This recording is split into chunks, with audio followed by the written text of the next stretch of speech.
What is up, everyone? Welcome to FSP. This is episode 114.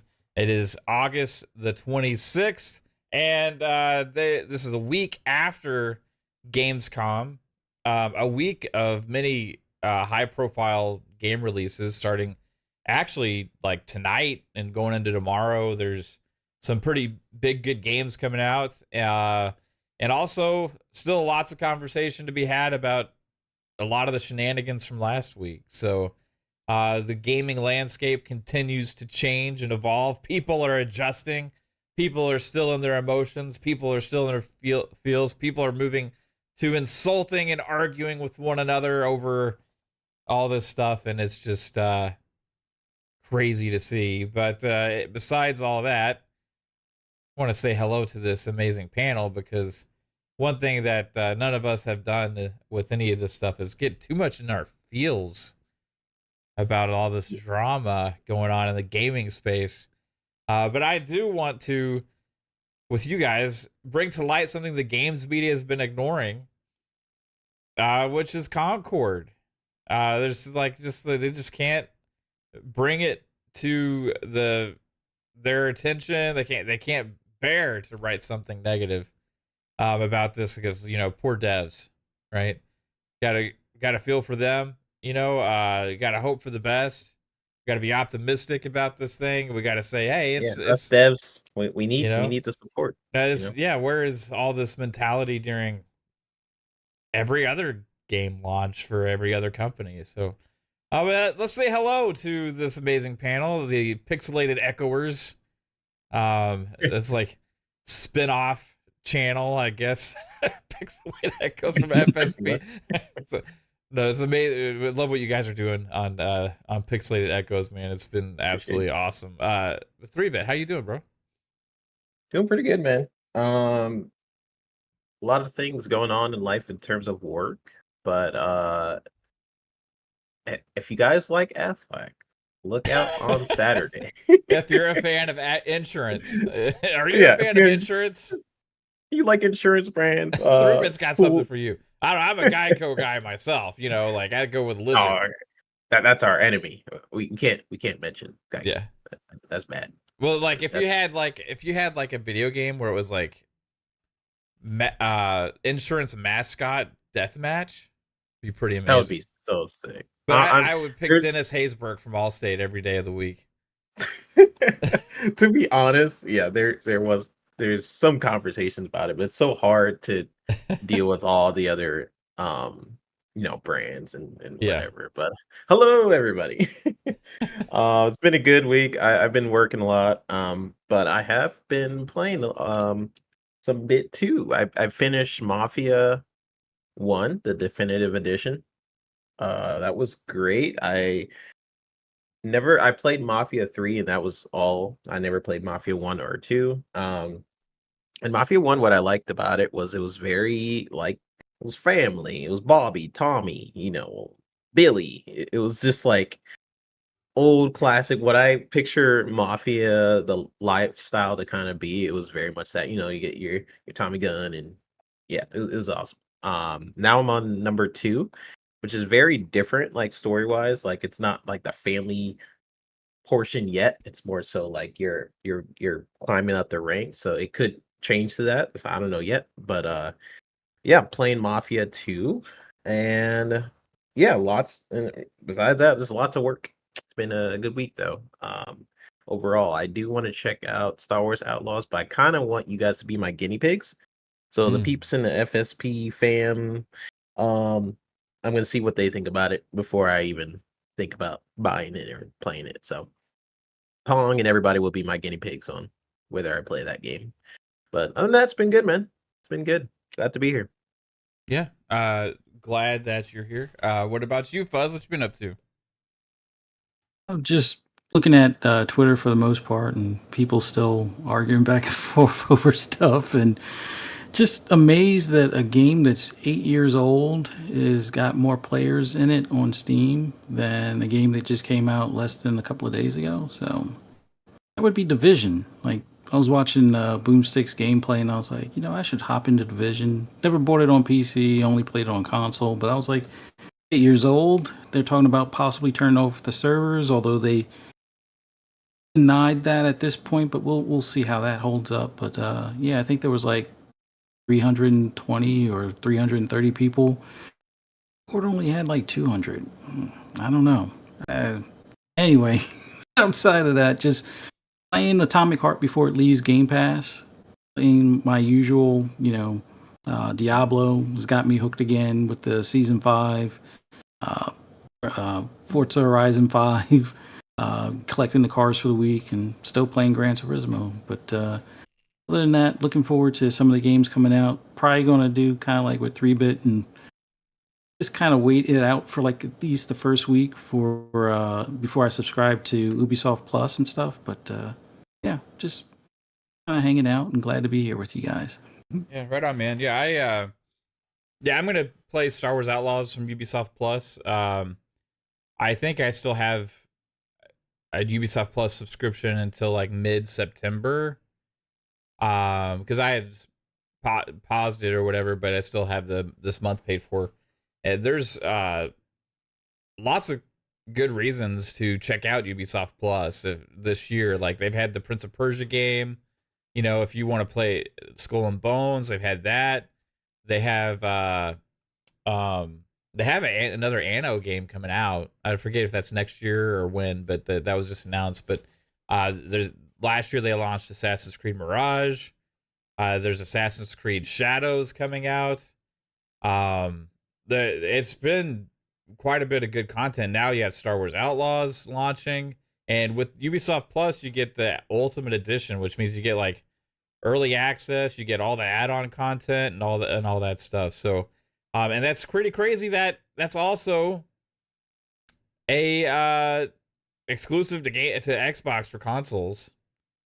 Because I don't think PlayStation has Ubisoft Plus yet. I think they just have that like collection of older Ubisoft games on PS Plus.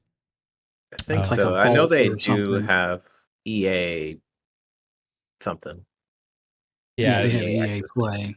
Yeah, I don't think Yeah. they ever added the full Ubisoft Plus yet. I could be wrong on that, but yeah, they Xbox has kind of embraced that day and date gaming subscription thing, and it's awesome. The other thing I like to shout out about Ubisoft Plus, something that Xbox does as well. If you subscribe to Ubisoft Plus, you actually get the PC version and the Xbox version, and also it has like the cross save and all that stuff too. I did not know that. Yeah. That's awesome. So if you like, if cross progression, all that stuff, man, it just works, kind of like the Xbox games do, which is like something I feel like most game companies should embrace. So as much shit as I've given Ubisoft in the past, they were one of the companies to give a lot of free updates when the generation went to this gen, right? They updated a bunch of the Assassin's Creed games for free. They gave us the Division 2 update for free, which was amazing. They gave a lot of updates on a lot of their games. They are embracing that aspect of like the cross progression. It's still not cross buy, right? I would like to see them do that next, but for Ubisoft Plus, that's still another way that they are doing above some of the other companies. So consumer friendly wise, hey, it's awesome. But if you make a post about something about like, hey, I'm going to be playing this game on Ubisoft Plus, there's always somebody that has to be like, I like to buy my games. You mean buy the license? Like, okay. So like, Yeah, because you really, yeah. What I got a question for you guys. When did it become like an anti-gamer, anti-industry thing to pay to rent games? It became When Game more Pass came out. anti when Game Pass came out and when Sony didn't offer like basically the same thing. Because whenever GameFly was really popular, like back in the 360 generation, I never heard anybody ever say like, oh, I like to own my games. How dare you use GameFly?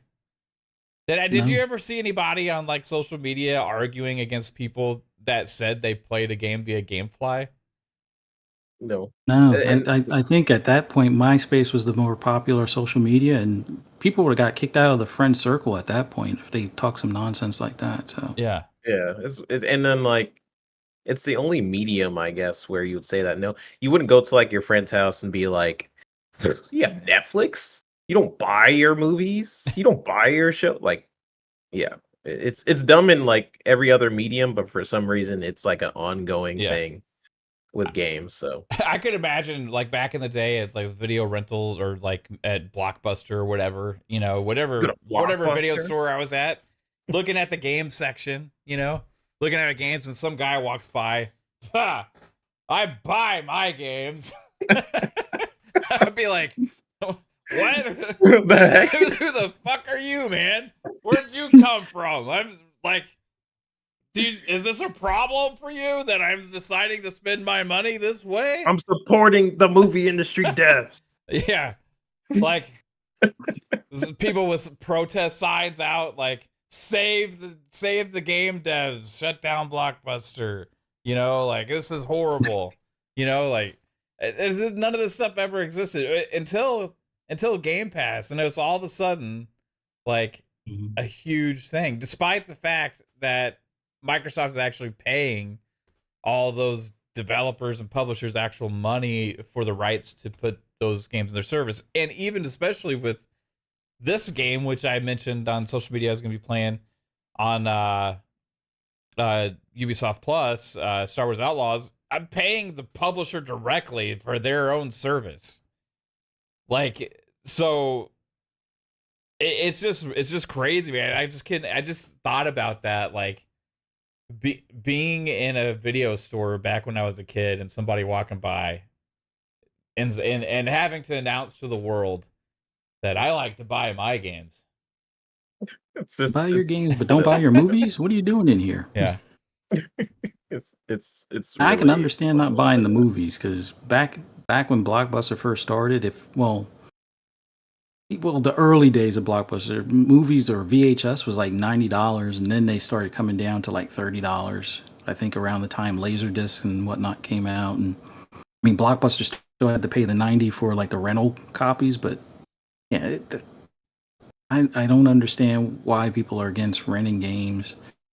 They're not against streaming music. They're not against streaming movies.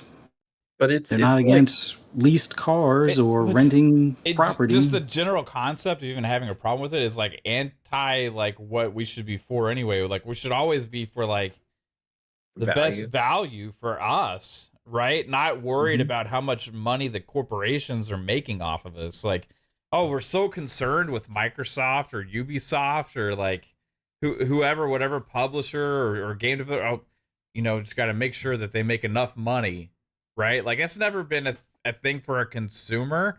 Like if you get like a rewards, okay, like we got rewards enough for a free pizza at Papa John's. Like, I don't know. I feel pretty fucking guilty about this. Is Papa John's going to be able to survive if I use these rewards and get this free pizza? I don't know. Like, is this something that we should do?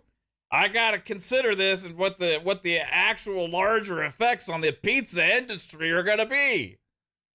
I mean, How that's are they going to even sustain and afford to provide pizza for all of us in the future? There's going to be no more pizza chefs. We need our pepperonis. No, but like all of that conversation is what the media has been saying about Game Pass for so long. When you look at like why Game Pass is a negative, they always say, well, you're renting your games. And how I always seen it is like it's a plus for me. Not only does it shouldn't matter if you rent your games, like, right, but the fact that if you did want to buy the game, then you get an insane discount. I feel like that's the point that a lot of people don't mention in the mainstream media. We mention it on the show and stuff like that, but like if you wanted to buy the game, like I've bought a ton of games on Game Pass just because I have Game Pass and it gives me a discount. So I'm like, oh, I do want to own this game. If it ever leaves the service, then I will be more incentivized to buy it. But either way, it's just such a dumb thing to worry about in the first place. Like that's just an additional thing on top of it. Like you shouldn't be worried about renting games from Game Pass. You should be worried about the value. Like what can I experience out of this game? That's how I've always Yeah. seen it. That's why when we talk about these conversations of like the Xbox going to different platforms and all this other stuff, like at the core of it for me, what matters is always the value. And I'm like, Yeah. okay, well, what am I getting on Xbox that I'm not necessarily getting on other platforms? Like people are going to buy Call of Duty for $70 on PlayStation, and I can just play it on Game Pass. That's insane. Um, that will always be a better value proposition to me, Right. and that's what matters. You're a gamer, you know. Yeah, I think about it now, like the value wise that I get as a consumer, even for renting. Like, because back in the day, Blockbuster came out with a Game Pass, right? And they were trying to compete with GameFly, where you could like just always have a game checked out. So anytime you wanted to, you could go and swap it for any other games that they had available, and you just always have one. Never had to return within a certain time. It's just always have a game, right? And I there could have even been an option to add on to 2 games. I can't remember, but like, it was something I did instantly when they had that available, because I was like, hey, this is pretty damn badass, and it's something I can always take advantage of. And I was willing to pay the money for that then. When it was probably about I don't remember how much it was, but it's got to be around the same, close to the same price that paying for Game Pass now, right? And to think of the way the services are, even like if you compare Ubisoft Plus or Game Pass or whatever, it's like having the entire Blockbuster store available to you, where you don't have to go and swap. It's just always there, for whatever games are available in the service. And for Microsoft and Game Pass, it's every single game that they make, plus also tons of third-party games and stuff like that actually come out day and date, plus you have the back catalog. So like the value of what we get for game subscription now, if you want to call it that, because they never leave, the first party games don't leave the service. The third party games do, but they stay in there for months and months and months, and some of them seems like forever. Is absolutely pretty damn crazy, and it's something that as a consumer I'm going to celebrate, because for me it's awesome that I have that option, right? But I don't go to somebody that's like buying a game and be like, I'm getting a better deal, motherfucker. I like to rent my games. You fool. Are you buying that for $70 day and date? I don't have to do that. No, we don't do that. It's like, it's just weird. And I see this mentality kind of go throughout the community, and it seems like console warish almost, where it's like people have this kind of like mentality of a way to try and find a way The to premium.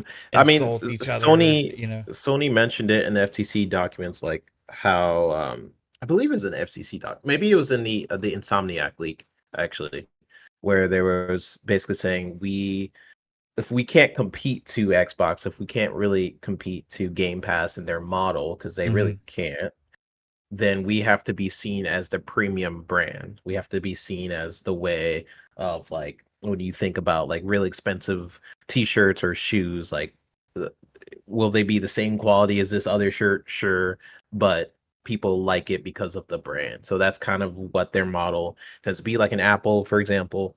And that was actually in an Insomniac document. So a lot of they're using that to their advantage. Like they know that it This won't is offer too as premium to be in a subscription service, basically, is what they're trying to say. yeah. Right?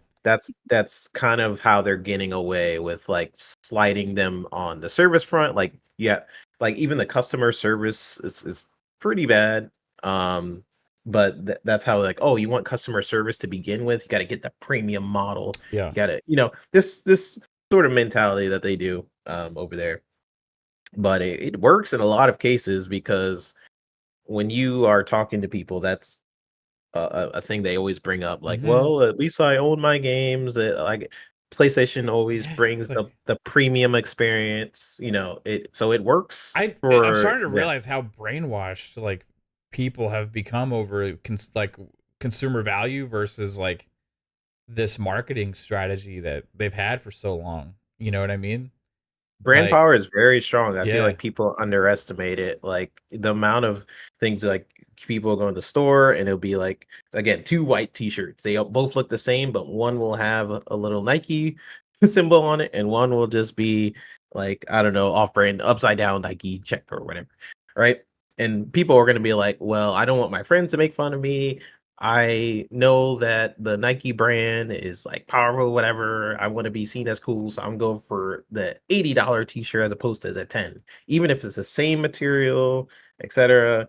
It really needs to be studied, honestly. yeah. I mean, this didn't But exist back in the day. Like, or when games became available at the video rental stores. Like, yeah, people went and bought the games, but like games were expensive, just like they are today. And like, I remember waiting sometimes at the store or calling and checking, hey, do you have this out yet? Do you have this out yet? Like for the new game. Because they would come out at the same time that they would go on sale. Sometimes it'd be a little bit later for them to get on the shelves and stuff.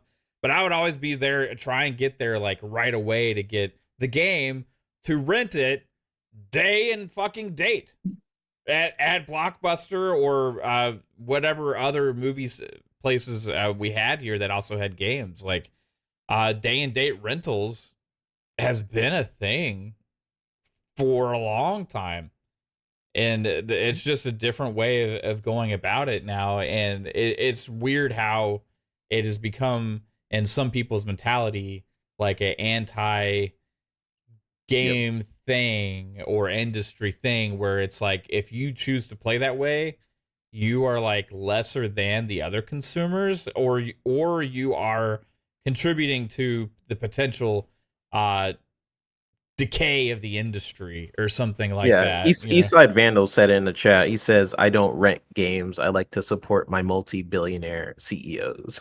Like, Right, I like feel like that's a great analysis. when are we Make since sure when they are can afford we that helicopter for their yacht. since You know? Yeah, when is our concern the businesses and not ourselves? You know what I I'm mean? concerned with my pocket. Like, and that goes like with things like the launch of Concord, right?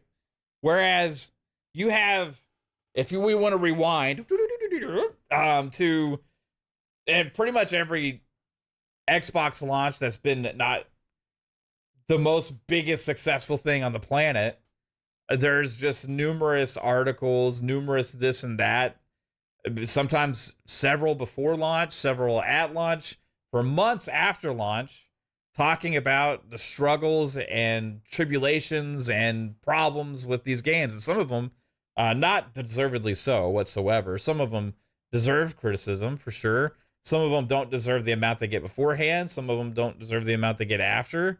Some of them deserve a little bit. Some of them deserve a lot. You know, it just depends on the game. But I've never yeah, seen a game like Concord just get like completely kid gloved like this from the industry, when the like third party big publisher games like Suicide Squad or other games like from Ubisoft, like all the Assassin's Creed Shadows hasn't been out yet. Even with the covers we saw today from Star Wars Outlaws, it's not even out yet, right? All this stuff where we've had the only true first party studio game launch this year from PlayStation. And it is one of the most failure launches in their history. And they're like being like, oh, I think I saw it's Alex like quote tweet one from PC Gamer, which is the same people that own IGN, was like something like, oh, despite it being a really good game, it's having a little bit of a tepid time getting customers or something. I'm like, what? It's like, tepid time. Like, what? What is this? And like those same games media would be like, Starfield Yeah, doesn't deserve to exist. Like, yeah, what's that going was on? same people, by the way. Yeah. We got a super chat, and then JB said they are kid glove in the Black Myth Wukong PS5 release. Oh, that We'll too. we'll, Yeah, we'll definitely yeah. get into that. Yeah, we got a couple super chats. Alvin hit us earlier with a $5 super chat. Said, stepped in some Concord on my way to the factory today. Had to hose my boots off before I hopped in the truck. Told Jimbo to keep that dog on a leash. Yeah, man, I hate when you step in Concord because Alvin had a really funny chat. I forgot what he said, but he said yeah, I something. just saw that one on as it going around. J Rock had quote tweeted it. Oh yeah, It yeah, was funny. that's Yeah, I step in Concord and it's like possible you smell it right away and everywhere you go. It's like you can't even go in the house, right? Because you just know that smell's gonna go everywhere. You don't want to track it on the carpet, you know. So you got to get it off, and sometimes it's stuck in there so bad you got to get like a stick and wedge it out. You know, I hate stepping in Concord too, man. It's nasty. Just kill it with fire. Burn Oh. them shoes. Get new shoes. Yeah, but what's worse is when you don't notice it till after you get in the car, and it's on the floorboard. Then you got Concord on your floorboard too. And Burn the it's like, car.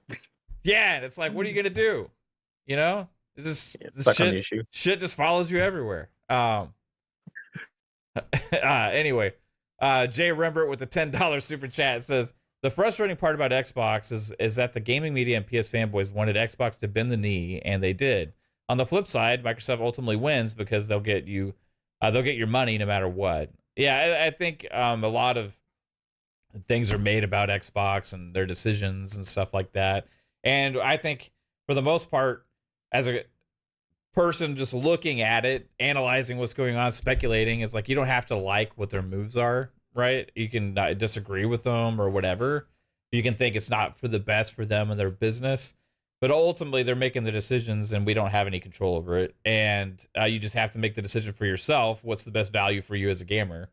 And for me, that doesn't change at all, right? So I don't really have any kind of sense of getting upset about their moves. I can analyze it and say, well, that doesn't make sense that you did this. It's kind of stupid. Your messaging is bad here or whatever. But ultimately, hey, I'm still like my situation now as a gamer is a hell of a lot better than it was 7 years ago on Xbox. So that's how I'm going to keep looking at it and keep going forward. Just celebrating the things like Game Pass and all the huge library of games coming out to the consoles day and date as well as PC.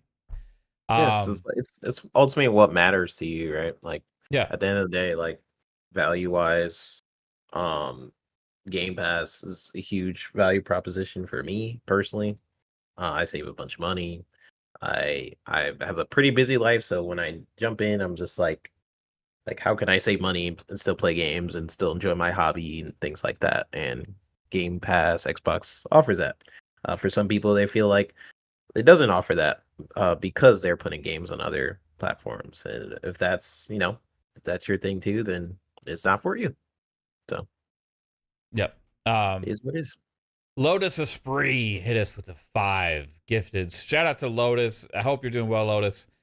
And shout out to everybody who got one of those gifteds. Choo choo, motherfuckers. Let's go. Choo choo, choo choo. Okay. Anyway. So shout out to Lotus. Appreciate you, man. Yeah. It like overall, I'm like not emotional or whatever, but I have noticed an increase in the amount of people getting angry in the community since that announcement happened. There's been a lot of people insulting each other, going crazy, all this other kind of stuff. Like some of the trolls in the chats have like gone increasingly like aggressive and stuff to the point where I started blocking some of them. Like I just like some of these guys like have gone to actually where they start insulting other people and stuff like that. It's just like no, I'm kind of done with that shit. Yeah, it's not often that we have to go in our chat and like you guys are pretty good. Peeps in our chat, you guys are pretty good in our community, but lately people have just been on an emotional high lately, and starts to get personal and starts attacking people like you're stupid, and it gets to this sort of playground level. So, yeah, it's weird. Yeah, but yeah, it is what it is. For like for the most part, like I said, we have great chat, great discussions, and tolerate a lot of things a lot of times. You know what I mean? But like. I ain't gonna sit there and allow people to insult gamers or other people or us like consistently, like all the time, and just like it kind of gets annoying, especially when it's like so much conversation that really for us it doesn't really affect us that in that same kind of way, right? But man, like this Concord thing has been strange. Like, it's almost like there's this level of I saw I don't know if this is real. Was it Mitchie Poo quoted a article? Is that a real article quote or is this fake? Oh, Because it's pretty much what I've been seeing out there. Oh, While Redfall faced harsh criticism from journalists and players alike, Concord's failure has been met with a more sympathetic tone. Many outlets no. calling for reflection and understanding. I mean, I would. It's like it's probably just a joke, but it would. It's not. I mean, it's true. That's what I mean. That's like an Probably analysis of what we see. Like you see a lot of these articles being like, "Man, this is a really good game, but it's having trouble finding its player base." Right? Here's the reasons why we think this is happening. Whereas, like a Redfall, a game that has like 10 times the amount of players, or Starfield. Oh, he said yes, like, it's real. That's real. Wow. Starfield that had like the biggest launch in Bethesda history, right? Is like, this game doesn't deserve to exist. Why is this game even here? Oh, it's just not even doing anything for the industry. A month after it launches, I've already forgotten about Starfield, and you're writing a fucking article about it. Well, I'll tell you what, you guys seemingly have forgotten about Concord because you are not even talking about it whatsoever. And this was PlayStation's first party big time release this year. Where is all the conversation about how much of a disaster this is? Whenever Xbox has even the slightest misstep or something that is missing from a game or something that is like, hey, they're not getting the pipeline going great enough on this thing, or hey, this game is had a lot of bugs, or it's like not hitting the frame rate that we want it to have, or what this or that. All in all, it's just like this game is like, it's just really good. I hope it can find its audience because it really deserves it. Oh, Like, yeah. I it's like, just what? I just see this whole Xbox and PlayStation thing, like the new analogy now is blue bubble versus green bubble. The media treats, PlayStation like blue bubble, anything Apple, oh, it's great, no problems. And green bubble, oh, Xbox, yeah, it's like Android. They ignore it or they badmouth it till no end. At least here in the States. That's, outside the US, nobody cares really about Apple. But, it always seems like, if it's Xbox, oh, remember Forza Motorsport 7? Oh, it has microtransactions and loot boxes, when it didn't. Yet, when Gran Turismo 7 has actual microtransactions that they tried to hide. Oh, well, that's no big deal. It doesn't take away from the game. No, it makes it actually grindier, and they even lowered the payouts on winning races to make it even grindier. There was no follow-up articles on that. Leading Edge, remember that passion project that everybody well, not everybody, but like the gaming media poo-pooed on? Oh, why did Xbox buy Ninja Theory? What mismanagement, blah blah blah. Here they put out this passion project. It had 2,000 people at launch, so it did better on Steam than Concord did by a long shot. And that was a passion project from a smaller team at the time doing that project, and the media never really gave it a chance. I think Jez was like one of the few in the gaming media that was actually giving it a chance. I still say make those characters, put them in Killer Instinct. That came out soon after the Ninja Theory acquisition that had been primarily developed like outside of that. So it was like, hey, this is part of the acquisition. And I don't remember, was it even exclusive? I can't remember for sure.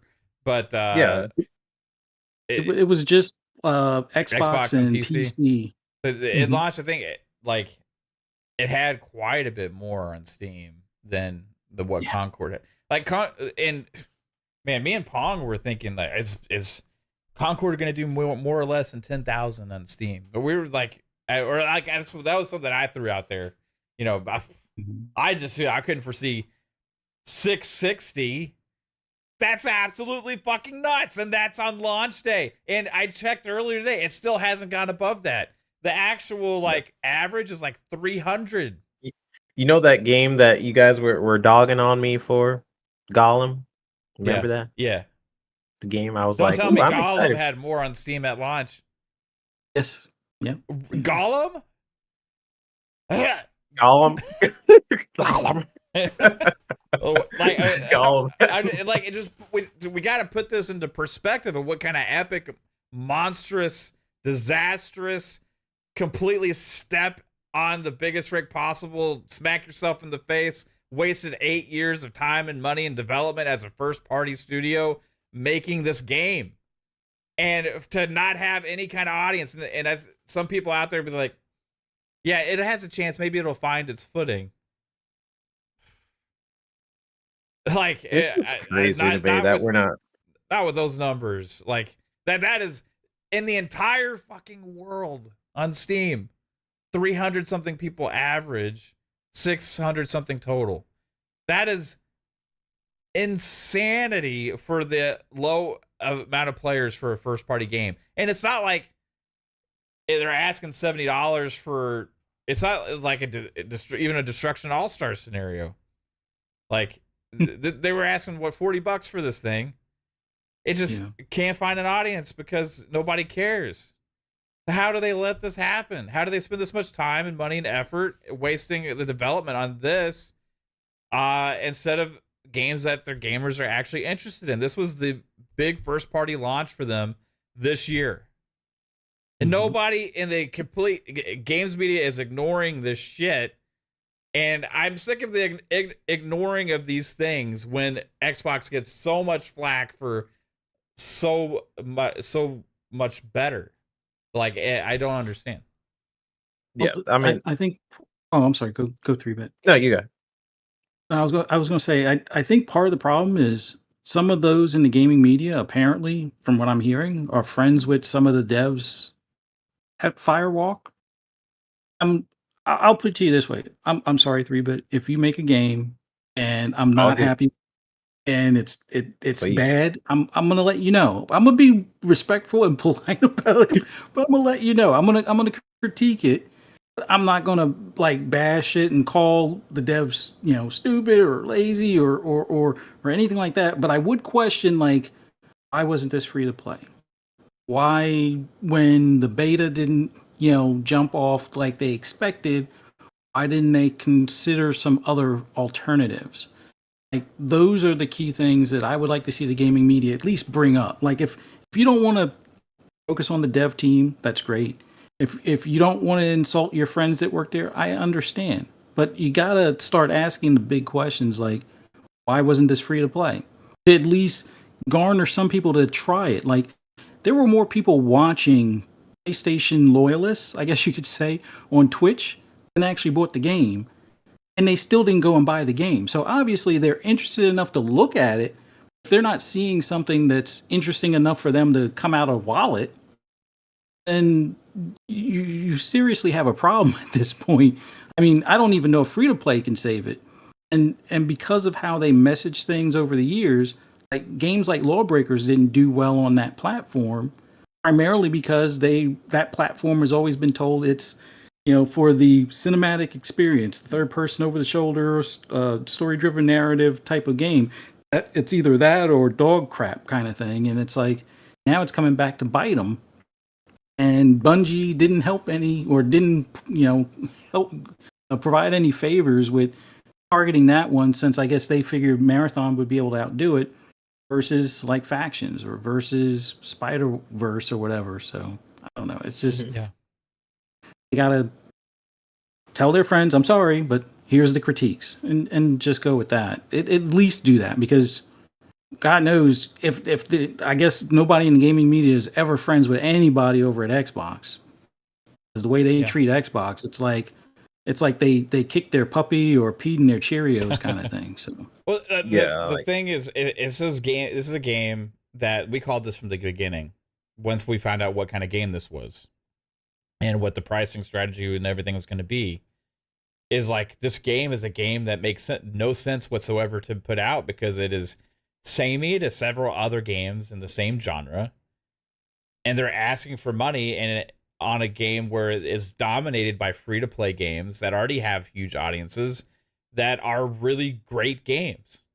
And why would these people that are into these kind of games, that are interested in these kind of games, decide to stop playing their favorite game that they've invested in so many years and all this other stuff for, and go pay money to play your game that may or may not be just maybe as good. And then there's also more games coming out that the people are excited for in this same genre that look really good that are also free to play. So if they're deciding to get excited for something, they're not going to get excited for Concord, not that audience. And how does PlayStation not see that? The early days in the development on this thing, how come this is the one to survive the cancellations? How come this is the one? How come Factions didn't make it through? How come the Spider-Man multiplayer game didn't make it through? How come they didn't invest in making a new SOCOM? How come they didn't invest in doing something else interesting in the multiplayer space that is different and unique from other people? How come they canceled the ones that are potentially exciting and interesting that gamers actually want to play? Instead, they ended up launching, after 8 years of developing, something that is just like everything else out there and has no purpose. They just wanted to make their own version of Overwatch. And you don't do that. Like, it just doesn't work unless you're that much better and you have a great model for it. None of that exists here. There's no audience. There's no audience for this game. And like the fact that they couldn't see that is what the alarming thing is for me, for them, for like the multiplayer strategy and future of PlayStation. Because how can they carve their own niche in it if they just decide, hey, we're going to make our version of this, but it's going to be less attractive?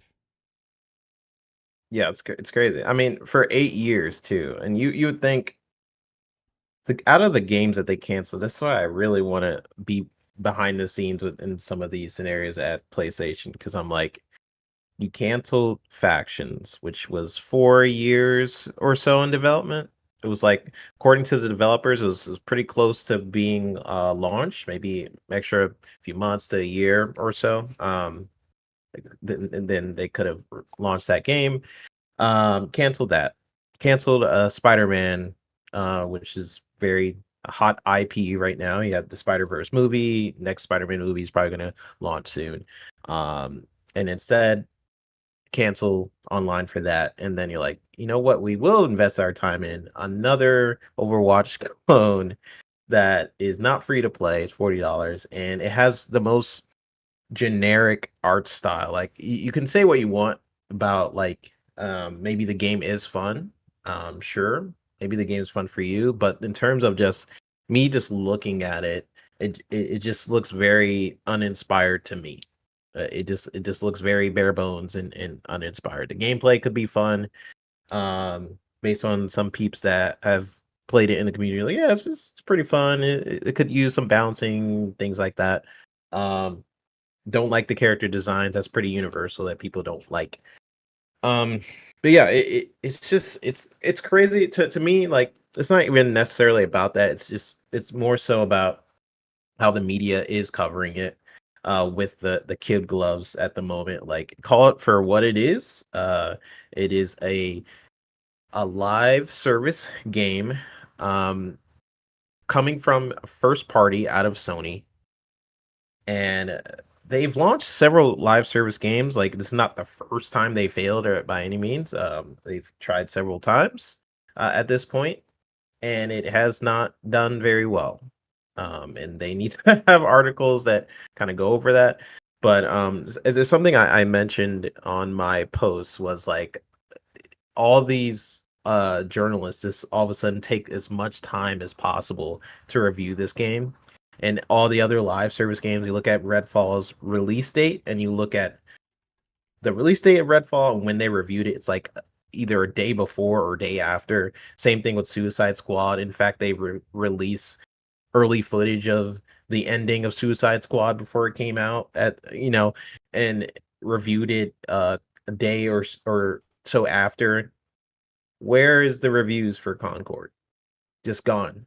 You could look on Metacritic right now. I think it passed one more review than when I seen it yesterday, and they're doing the same thing with Wukong. It's like, whenever PlayStation is in any sort of bad light, it feels like it's like, oh, we could take our time, protect the devs. Like, even like Paris props to you. I agree with a lot of Paris's takes and everything, but even Paris is like, yeah, we shouldn't attack the devs. Which you shouldn't attack devs, right? You shouldn't attack devs at any point, any time. But it's always that sort of language whenever it comes to Sony, in my opinion. Like especially with the Insomniac leak, what did the kind of funny people do? They were just like, yeah, we refuse to cover these leaks, and then right after Xbox had a leak, they covered it. So it's just like if you're gonna have this basis of how you cover things in the media, if you're gonna say Redfall is trash, or with Starfield, there was articles that saying why you should forget about Starfield or why people have already forgotten about it, why you're writing an article about it. That's my only really major problem with Concord at the moment. I don't the game's not for me. If it was free to play, I probably would try it and to see what it's like. And that's why I put a poll up earlier today. I'm like, if Concord was free to play, would you try it? And I said, sure. Yeah, Why not? I would too. Why not? Yeah, Right? why not, right? And I'm sure some people feel the same way. But when you're in a saturated market where you have all of these games that are so similar to you, that does it better, in my opinion. Does it way better than what Concord has done it, and it's free, and you're making it so people have to pay money. You're adding a barrier to something that you probably should not have added a barrier to. And I understand that's like the Sony mentality, because they were like, oh, it worked for Helldivers, maybe it'll work for Concord, right? Because Helldivers you have to pay money for, but it doesn't always work, especially with this type of genre. So it's just like when you start to look at the articles of when they basically start protecting games, and when it becomes more so like, oh, I have to protect the developers, and look, they worked so hard on this game. I feel like that mentality only happens when it's like a Sony thing, like Insomniac. Oh, the leaks. Oh, we're not going to cover it. We refuse to cover it. It's bad. It's tragic. This is the worst thing that's happened to the studio. Don't cover the leaks. Concord. Oh, it's what did they say? Timid. What was the Tepid, tepid? tepid, I Tepid. think. Yeah. It's like, Great game, but it's reached tepid review. This sort of language is to me, it's so obvious, but it just goes into the thing that you see, like when you look at who runs these companies, they're all the same. It's the Yeah. same company. The same person who owns PC Gamer owns IGN. The same person who owns IGN owns like all of these different review sites, and it shows. It shows so obvious to me. You see, like, just in the language used for the headlines in general, like like what they're looking for attention and clicks. Like they're not afraid to go there when it's Xbox or any other really third party big publisher. I mean, they pick and choose which games to go after, right? They pick and choose which games to defend. Even Suicide Squad, they went Yeah, after that. Hogwarts Legacy. Hogwarts. Yeah, I mean, like tons of random games will like make huge pitchfork things for, like even if it's like a good game or some people are loving it, it creates this narrative sometimes that it's bad or that it's like a bad thing or something because like the games media keeps acting this certain way. But it's like with Concord, all that's out the window. And it's like, hey, Dev, come here, come sit in my lap. Hey, it's gonna be all right. It didn't go as well as you'd hoped. Let's just all have a moment to contemplate this. I think things will get better. It's a good game. You did great. Like that's like the vibe you get from the article. Like, hey, we're gonna make sure people aren't mean to you. Okay, like where is that same mentality throughout the rest of the industry? And like, if it is them protecting friends or like not wanting to sound mean to friends, we got to ask ourselves this: how come so much of the games media just seems to be friends with people that work at PlayStation?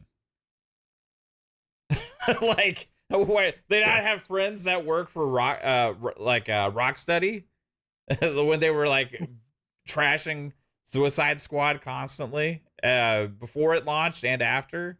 Or do they not have friends that work at Arcane or any other of these studios? Like, are they only friends with people that work at PlayStation? Like, it just doesn't make any damn sense, right? This game was a monumental, epic failure, with the likes that we haven't seen from a first party studio in a very long time. I mean, even the little small launches, the small games that aren't supposed to do anything, do better than what Concord, which is supposed to be a big deal for PlayStation, did. And now everybody has already moved on from it. It is like it launched into the ether, it's dissipating into space, and it is going to be ignored from games media going forward and all this kind of stuff. People are only going to talk about Astrobot and Helldivers this year for first party.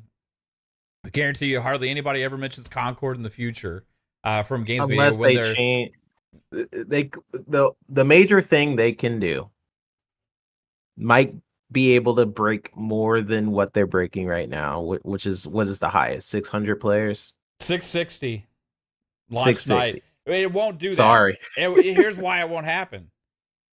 Because Right. they had a whole launch weekend to get through after that launch. Yeah. Launch weekends are usually better than launch days, right? So you have your What launch what is day. the beta? Was the beta higher? No, I don't. Well, maybe did it break No? 1,000 for the beta because it was free? Maybe. That's what I don't know. So, Do we have beta player count? I don't know. I'd have to Maybe. find. It may be on. Yeah, we have It to may look. be on the Steam charts. I'm not sure. let me see if I can find. Yeah, I'm just curious, but yeah, I think the only way they could possibly break that number is if they go back. Because here's the difference between Sony and Xbox. Like Xbox, with a lot of their live service games, at least, not all of them, but a lot of them, even if it fails, they could be like, okay, let's put some updates in it. Let's keep investing in it until it becomes something special. PlayStation has to prove that with a live service game, they will continue to support it. And that's why live service games are so hard, is because even if you launch bad, you have the potential to bring that player base around. Now, this is a really difficult situation for Concord. If they wanted to, I'm just like, if I'm sitting in a boardroom, like, how do we turn this around? I would make the game free to play, change the model of how you monetize, maybe with the skins, and look at other games that are basically, look at Overwatch, look at the games that you basically are mimicking, and look at the art style, see what you can do there, make things more memorable, etc., etc. That's the best thing you can do, in my opinion. Like, if I were to go back and be like, okay, let's make this game still successful, because according to the media, the tepid response, people are having somewhat of a good time with it. The 600, I guess, journalists that are playing this, because apparently they're not reviewing it, because where are their reviews, are enjoying it. So if you make it free to play, maybe you get like, some people, like, they're like, wow, this game is actually pretty fun, and then you get your player base. I think their entry was not researched at all. I don't know who decided, like, after 8 years of development, you didn't think that, like, oh, Marvel Rivals is coming out, way bigger of a game. It's free to play. It's better, in my opinion. That is a super low barrier to cross. And instead, you're like, I'll make it so people pay $40+. I don't know. It's just insane to me that in 8 years, no one decided to do that. And maybe that's, we mentioned this in the last show, but when Sony decided, like, hey, I want to buy Bungie, and my reason for buying Bungie was to help us with live service games. At first, I'm like, well, that was a dumb reason to buy them for that much money. I thought that then. If you look back on our shows, I'm like, that is a lot of money to just learn about live service. But I feel like they need help with live service. Yeah, I guess it's not going to be Bungie, because we know. I mean, about Bungie. Thankfully, Helldivers 2 was a success at launch, right? It Yeah. had its That was a struggles and success. stuff, but it still has a good amount of players and stuff. So. And it's still a decent amount of players. But man, if I were them, if I were PlayStation, I would be shaking in my boots about Marathon and about Fair Games. That'll be the next thing, right? I guess Marathon is next, and then I mean, Marathon has, Fair Games. I think, will have more, obviously, just because, for one thing, it's everywhere. Secondly, it is have a name of Bungie attached to it, right? That will attract Destiny fans that are going to give it a shot, I think.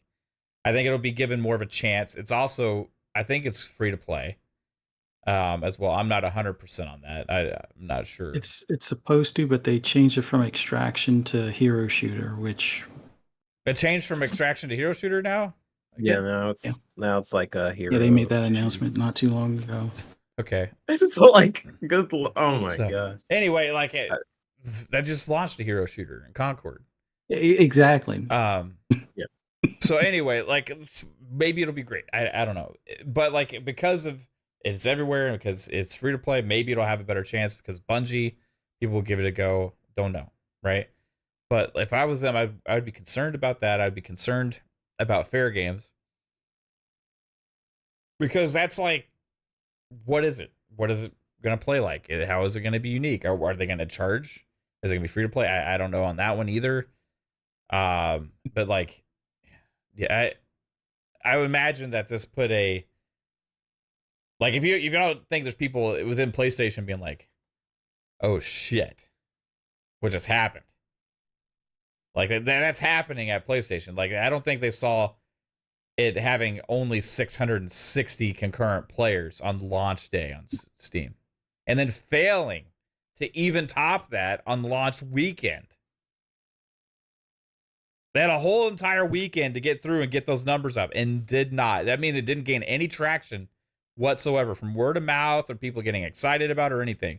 It actually had less players playing it during the weekend nights than it did during the day when it launched early then. It had more people in the beta. Yeah, it was I found that number. 2,388. Yeah. Yeah, that's why I was wondering. Like that means those people who played the beta. That's why I was asking. The people who played the beta when the game came out, they're like, "Nah, I'm good. No thanks. I'll pass." No thanks." Yeah. So that's not a good sign. And of course, we don't know the official PlayStation numbers, but I mean, the Steam numbers have been a good barometer. Like for even if they have twice the amount or 3 times the amount of players as Steam, that's still like atrocious. Like somebody looked up the trophy stuff, but the trophy thing depends on people willing to link their account. So there's only 300 people that linked their account. Right. There could be double or triple that actually bought the game.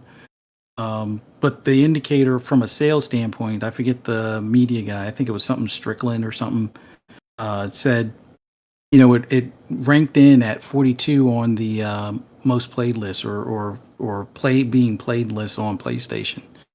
So it's in the top 50 for a game that just came out. That's something. Is it?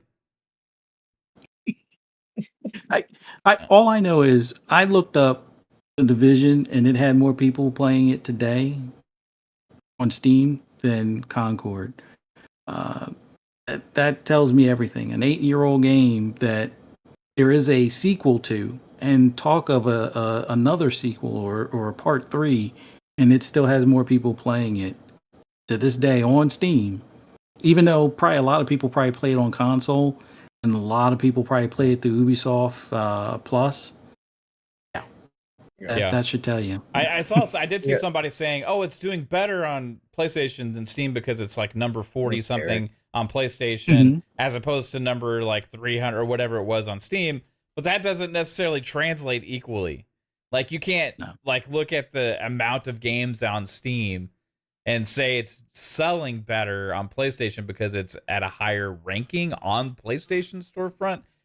Like I would think in general, Steam has a lot, maybe more sales, just randomly a bunch of all the different libraries. Just like Helldivers, right? Like Helldiver, and we'll get to the super chat in a second, I guess. But like Helldivers was a good indicator for success for PlayStation, right? And that had way more players on Steam than it did on PlayStation. Oh, I mean, Black Myth So, Wukong as well, right? Like, yeah, which isn't a first party game, but like even a single player game, which PlayStation is more known for, is having a lot more success. Like because they're it's known just, for it. You don't see any PlayStation reviews. That's what I'm talking and about. It's we're just gonna move on to Black Myth next. we are, yeah. Let's get to these super chats. Yuzu Ichikawa with the $10 super chat says, "To be fair, that Spider-Man MMO would have failed also. Just because it was Spider-Man doesn't mean it had hit. Look at Spider-Man 2, and the devs have no experience in making an MMO." Yeah, I actually kind of made that argument a little bit when this was all announced that there's no guarantee it would succeed. But I However, guarantee you they would make more money than what they did with Concord. it would have had a lot more hype behind it and give it a better chance than this game would have. But it would also been a That lot thing more will be expensive. good, but if Yeah. if money is the end goal for Sony, then that would have made them more money. This was my point, and I would have liked to swing in the Yeah. city with my It friends. would have been more interesting for a lot of reasons, but overall, yeah, who knows long term if it would have been a success. I think it would have had enough at least to have a consistent player base for a while. It had more than, I guarantee it had more than 660 players at launch on Steam. that's for damn sure. Yuzu Ichikawa also with a $5 super chat says, "Also, to be fair, no one has friends at Microsoft, and Windows made everyone mad. Everyone joking, but not really." Yeah, that's something we talk about a lot of times too. Is like a lot of the biases come from actually just Microsoft hate in general, from the past and stuff like that. But like for me, why we're talking about video games, we're talking about the gaming industry, we're talking about the value for games, we're talking about how good games are, the content that they come with, what they ship with, and all that kind of stuff. And for me, I always have seen this unequal treatment as far as like the expectations and also the criticisms that get levied out towards the different companies.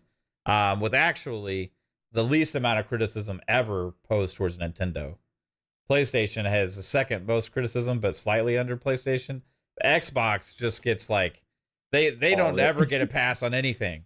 Like if they launch with a game that has 10 times more content, more features, better gameplay and stuff than another company does, the focus is on what does it still not have, right? Whereas other companies can have these games of like, oh, everything's coming later. Isn't this great? Everything's happening later. Oh, we're working hard on these games. Like the positive spin and mentality towards developers working on other projects and games versus what the expectations are for Microsoft games is absolutely asinine. And it is like something that Microsoft's spoken to about before. They are aware of the double standard that's out there, and they kind They were of aware when they bought Bethesda. I think that was in talks that they had. They're like, when you release Starfield, like it's gonna be bad. Yeah. It's gonna be bad for you. Also with the $2 super chat, Yuzu Ichikawa says Sonic 06 did better than Concord. Sonic. Well, that would make 3-bit very happy. Yeah, 3-bit was probably one of those players. Ooh. I mean, Sonic 06. Ooh, it's a bad one. Yeah. But I did play it. Oof, that's crazy though. 06? That's crazy. Will John Boy says Nintendo and Sony have a reputation of great first-party games. Xbox doesn't. Well, okay, so let's look at first-party releases this generation. PlayStation had some failures as well. They had Destruction All-Stars, right? They had Concord. They had a lot of sequels. Like Horizon Forbidden West, I would say, was overall a success. God of War Ragnarok, overall a success, right? They had some remasters and director's cuts. Yeah, that's they had Returnal. Returnal was good. Didn't have a huge player base, but it was a good game. Then you had with Demon Souls remake, right? From Blue Point. Mhm. That was solid. Yeah. They've had some successes. You have a lot of second and third party stuff, right?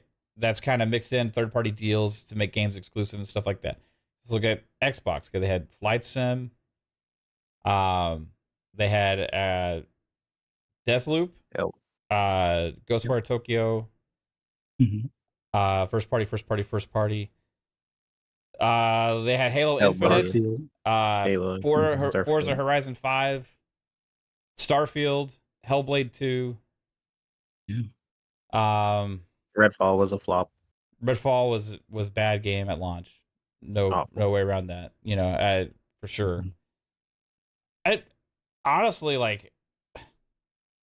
Okay, you had other smaller games like Pentiment. You had As Dust Falls. Hi-Fi Rush. Hi-Fi Rush. Yeah, Hi-Fi Rush. You had So you had- Grounded. Yeah. Minecraft Legends. Minecraft Dungeons. Mhm. Forza Motorsport. Oh, GT7 for PlayStation. This is great. Yeah. GT7. It had a bad launch though. Oh, yeah. Like you see what I'm saying? Like there's a double standard there. Xbox actually won Publisher of the Year in 2021. They had a horrible 2022 with very little games. 2020 was kind of close to even for the companies, right? 2023 was pretty good for both, and overall 2024 for PlayStation first party wise is a absolute disaster except for Helldivers 2. And you have this deluge of games about to launch for Xbox. So I don't that's what I'm talking about, the double standard. Like which games are not known for being great? Is it Starfield? Is not known for being great? Why? Why is it not known for being great? Is it because of games media? Is it because of what? Because it actually has the same meta as actually Black Myth Wukong. I think roughly around the same. I think it was higher. Like, so what I is thought it? It was like an 84 or better or something. And the people that said it was bad are the same ones that are still talking about it. The same ones that are on a website where they have all the guides and everything. So if it was such a bad game, why are they hanging on to it for clicks as well as traction and traffic? Yeah. And Yeah, then, Makes you wonder. not to mention the free updates, the free upgrades, the games as service stuff that they do that PlayStation doesn't have, the ongoing content, consistently making these bigger games bigger and better. That is in itself, they have more of that just in general than even PlayStation has first party game releases. Now you have Diablo, you have Call of Duty to the mix. Like, the whole thing about Xbox doesn't have good first party titles is a complete brainwashing thing in the industry again, that where people look and judge these games differently, and that inherently creates that narrative, and it's a fake thing. Halo Infinite, quality wise, just as a game, just if you were to if you had never played a fucking shooter before, right, and you were to take Halo Infinite and Concord, and you were to judge them, and you were to put both in a fucking physical guy, put a disc in a tray, whatever, and play this game, and then play Concord, the amount of gameplay that's better in Halo Infinite, the amount of content in Halo Infinite, the amount of stuff you can do, just overall, would shit all over Concord, to where the Concord would look like something that, how does this even fucking in the same conversation of the first party? Why does this exist? Like that. But instead, we all have these crazy expectations for Halo, right? That causes, it's the standard. Like it's an interesting thing with Halo. I remember we talked about like the worst Halo in my example is better than any Sony first person shooter game that they've ever put out. Like the worst Halo is still an amazing game. Like you can that's say like that's like Call of Duty last year getting a 4 from IGN, right? Makes no sense. Yeah. We know why they gave him a 4. Yeah. But like if you were to say like, oh, I didn't like this Halo, yada yada, but you can never deny like its quality as a game. Like I can say what my favorite Halo is, I could say what my least favorite Halo is, um, and still be like, oh, but what is actually in a Halo game is insane in terms of the content too. The Like story, what other production value, like everything within that, yeah. like that's what I'm talking about. 3-bit. It's like such a double standard to like say, oh, that's bad because of like this conversation that has been created, as opposed to just the reality of what actually exists. Yep. And then people have the standard now. So the next Halo, if I mean, I'm guilty of this too. If it doesn't have forge mode, if it doesn't have um big team battle, if it doesn't have the campaign with the co-op that's 4 players, if it doesn't have all of these features that people know Halo to be, the great customization, great open maps where it feels like I'm in control, great physics, great lighting, all this different stuff, still having it seamlessly online. Um, if it doesn't have any of that stuff, then it's a trash game in a lot of people's eyes. Which is insane to me when you start comparing, right, To to actual other other IPs, games. Yeah, to exactly. other games too. Like even out like Halo to whatever other first person game you can bring up like that's coming up the market. It's actually insane. The amount of quality that a game like Gears of War has, the amount of features that's in a Gears of War game compared to something like Concord that they worked 8 years on is not even comparable. Like I can take it in a bucket and enjoy Concord for what it is, maybe, but to put it on a level, I don't know. It's just it's insane. The worst Halo is still an amazing game, in my opinion. So I'm a Halo fan, if you guys didn't know by now. Yeah. Well, I mean, you could paint that towards like a lot of different, like Call of Yep. Duty gets shit on all the time because it's like a yearly release, and some years is better than others. But like, in no way is the production quality and delivering of what they had last year Yeah. like a 4. I could Like, it never, if just I was doesn't a make sense. reviewer, You know, I would be ashamed of myself for saying Call of Duty is a 4.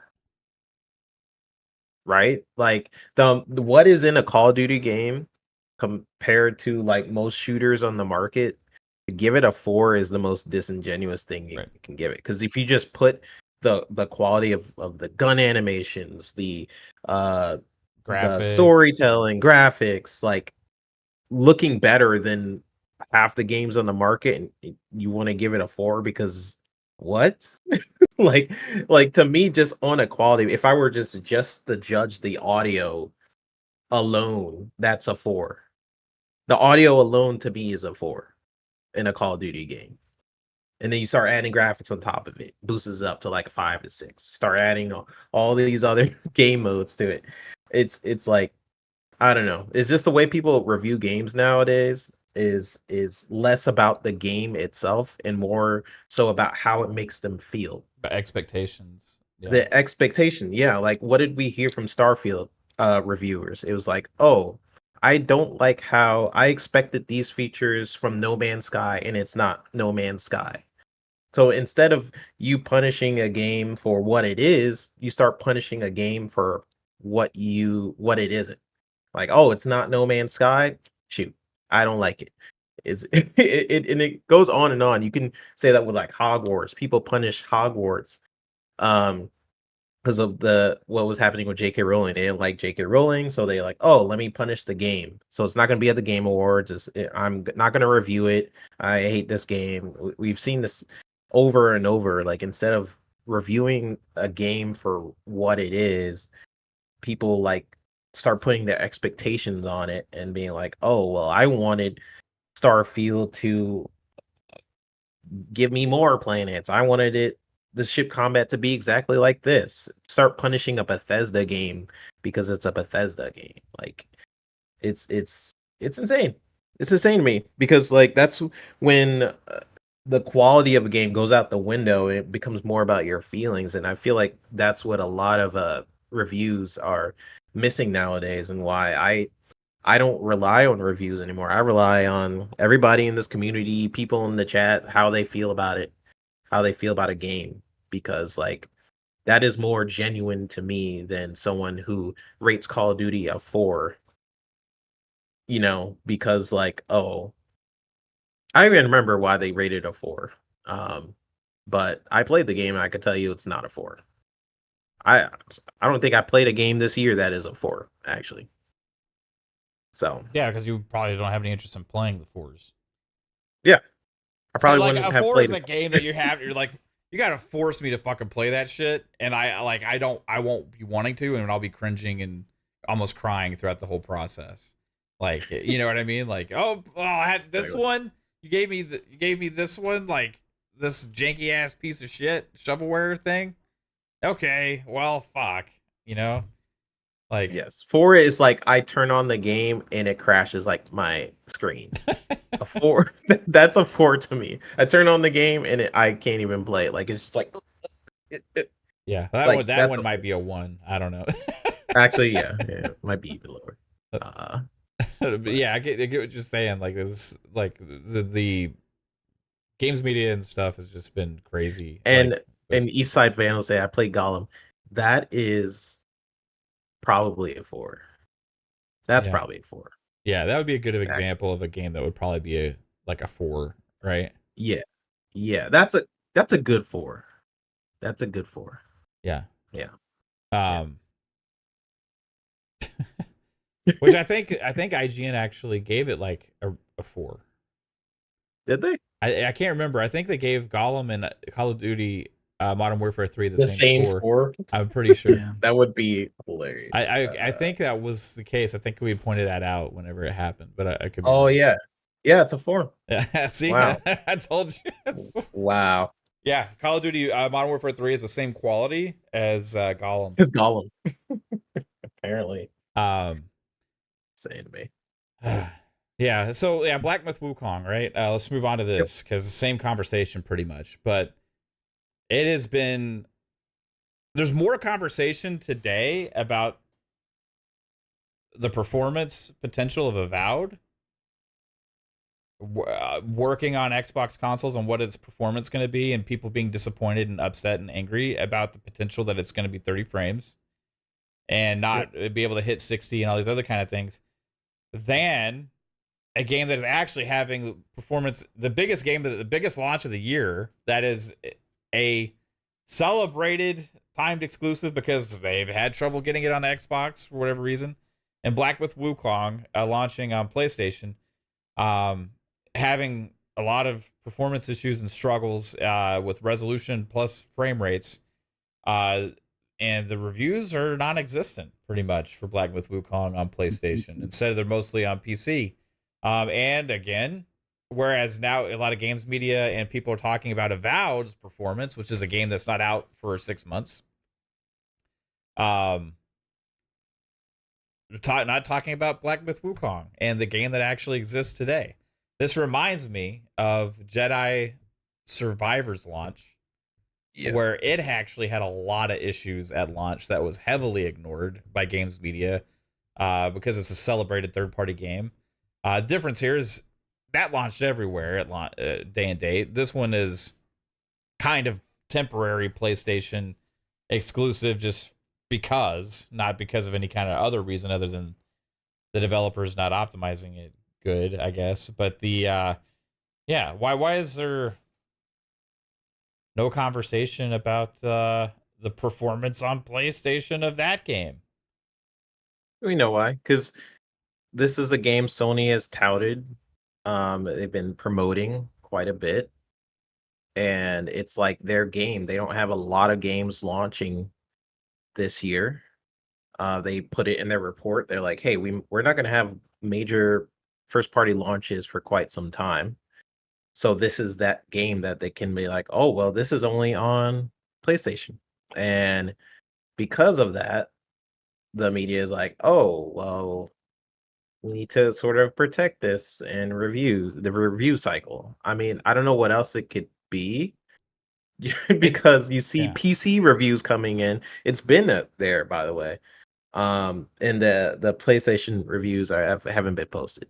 It's just like, what else? Why could this game, like, maybe Fuzzy, maybe you agree with me or not, I don't know, but I would say that maybe this game should have just been push back in general even further, or only launched on PC where the people have more powerful hardware that can push through the issues, and then delayed on both consoles? Because people are out there lying right now to celebrate console war stuff. Where the proof is out there heavily about the issues that it's having. The devs said it, you know. Yeah. So I mean, if it was a more established dev, maybe they would push it back. But I have a feeling, since it is a smaller dev, and they partnered with somebody for publishing, publisher is probably like, yeah, we need to get some money back at this point. So they pushed it out the door, and just getting it for PC might not get them that end result that they want. Although they already reached 10 million in sales, I'm assuming a good chunk of that being on PC. But as far as the gaming media, I think of a lot of them are quiet for the same fanboy nonsense that they always try and counter or say is toxic and all that. They want to hear that PlayStation is selling consoles for this game. I mean, after we heard that NCAA was selling what do you call them, Series S's, well, this will be like their feather in their cap kind of thing. Like, oh, see, Wukong is selling PlayStation 5s. People really want this game, and this is why exclusive matter, and blah, blah, blah. So I get why they're doing it, but it's like the mask is already off. We already know that they were PlayStation fanboys, and in a lot of cases, they're working for companies that favor PlayStation anyway, so it's to be expected. But I mean, for me, I'm waiting to buy this game on PC. I'm not going to wait for it to come to Xbox, although I am hearing that it missed or failed certification a couple of times. So obviously with crash codes and things like that, this game probably isn't ready for release. I mean, yes, you can play it on PC, and your PC, if you got a 4090 or any 40 series card, can probably brute force your way through it, or you can turn things down, but you still might get stuck in the map, or you still might have some crashes here and there. But if this is the type of game you like, you might overlook those, much like you said with Survivor or Jedi Survivor. A lot of those reviewers were infatuated with the fact that it was a new Star Wars game or a sequel to Fallen Order, which was great. I think Fallen Order performed better than Survivor at launch. Even as rough as, well, it wasn't all that rough for me, but Jedi Fallen Order was a little bit of a rough start, but nowhere near as rough as Survivor. But because EA said, hey, there's a day one patch that didn't fix diddly squat, they looked or they turned a blind eye, gave it it's 9 or it's 10 out of 10, and moved on, even though people had your character disappearing if you did like a jump move or something like that in performance mode. It was like, oh, beam me up, Scotty, kind of stuff. But this game on PlayStation at 720 in a lot of cases, dropping below 50 frames, hovering up and down in the high and low 50s here and there. If you have VRR, it might be a little bit better, I guess, because I guess now PS5s have that as well. But whatever the case may be, I mean, PC is probably the best place to play it, and a lot of these reviewers know it. And they're not going to dare take the chance of, getting pissed off at their PS5 or getting pissed off at this game that they really want to play by reviewing it on PlayStation. But, like I said, the mask is off. We all know. And then the minute it comes to Xbox, most of these same people will probably play it on the Series S and be like, oh, it looks like a muddy mess, or it maintains 60, but blah, blah, blah. It's like they're intentionally going to, badmouth it on the flip side when it comes to Xbox. But for right now, that's a PS5 exclusive indirectly, and they're going to celebrate it. So there's that. Yeah. Well, I mean, again, I hope it's successful. I actually hope Concord can turn it around as well. But these things should be handled equally across the board, despite the platforms that these games are launching on. Shout out to Yuzu Ichikawa again with another 5. Appreciate the support so much. Says, to be fair, yeah. that's a long one. Yay for you. Yeah, that was Zoom. fun. To be fair, again, Avowed being 30 is yet another game coming out first party on Xbox being 30. That is an issue. Hell yeah. Yeah, we talked about it on Friday on Xbox Ultimate Podcast, right? When the discussion is more just about Xbox. And overall, yeah, that's definitely a thing that we would like to see improved upon. But Yeah, we Sony still optimizes their games pretty well. don't know the end result of what's actually going to happen. We see the writing on the wall, and we talk about it, much like we did with Starfield and other games. But the thing is that Black Myth Wukong is actually out, and it's the biggest game like on PlayStation right now. Like, so that's why I think it's worthy of discussion. It says I missed your other one. Let me see, which one did I miss? Apologize. Oh,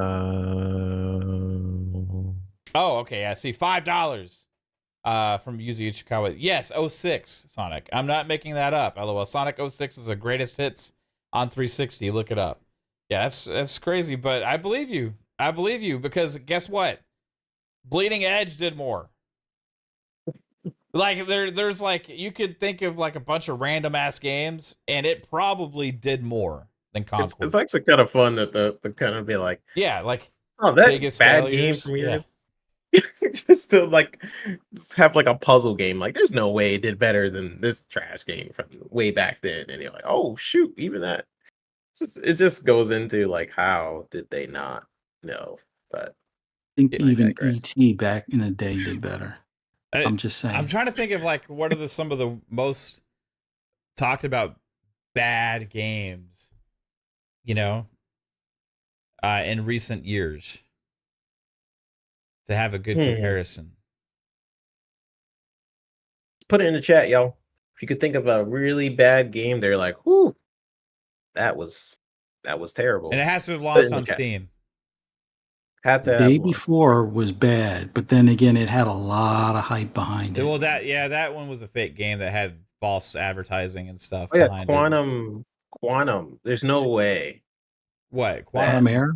Quantum Error. Quantum Error? Which one? I don't even remember what game that is. Quantum Error? That was the one that didn't come to Xbox because they said it wasn't powerful enough with the SSD or something. Yeah, it was impossible to put on the Xbox. Did it launch on Steam?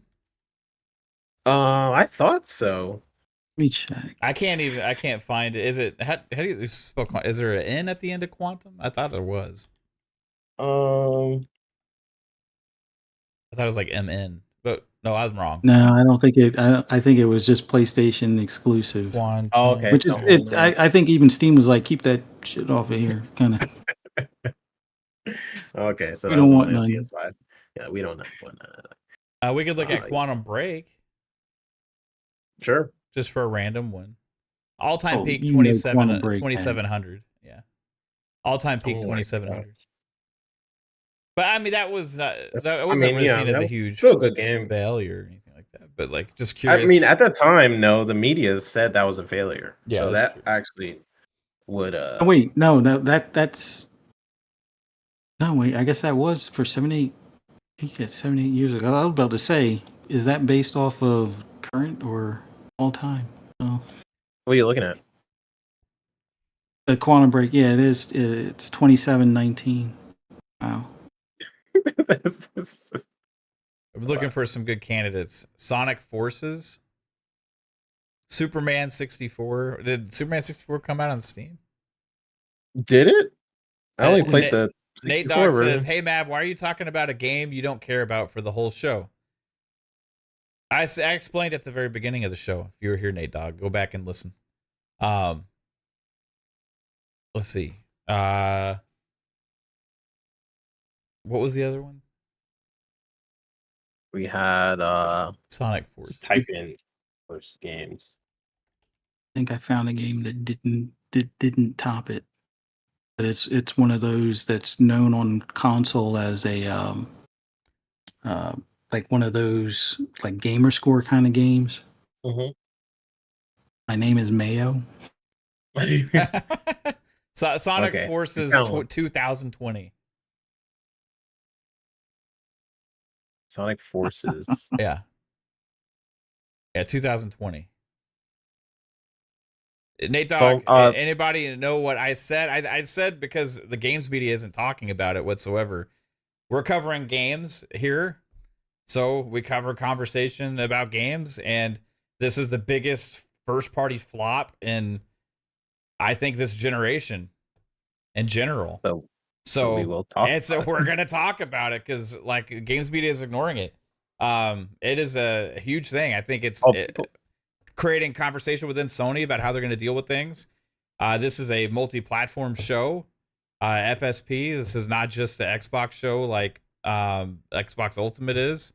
So yeah, we're talking about a disastrous first-party launch from first-party platform holder PlayStation with their first big first-party title to launch this year. That's not MLB The Show.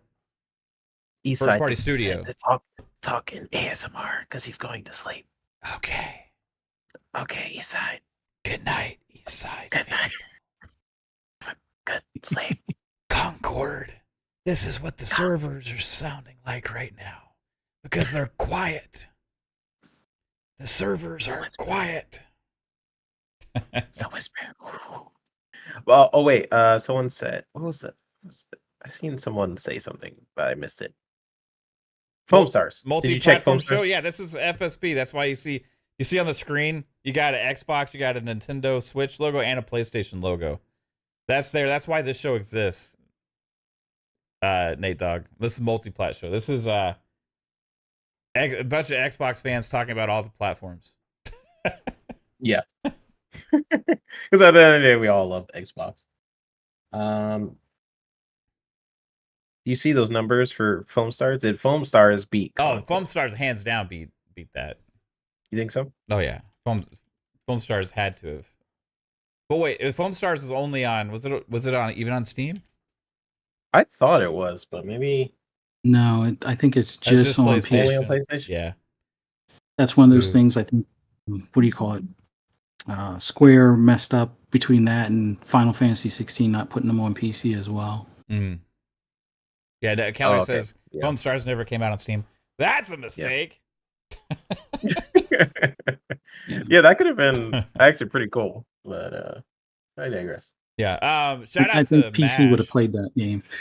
Yeah, Oh, yeah, probably Mash. some. Yeah, because it'd have been their Splatoon, kind of. Shout out to Mash. Hit us with 10 gifteds.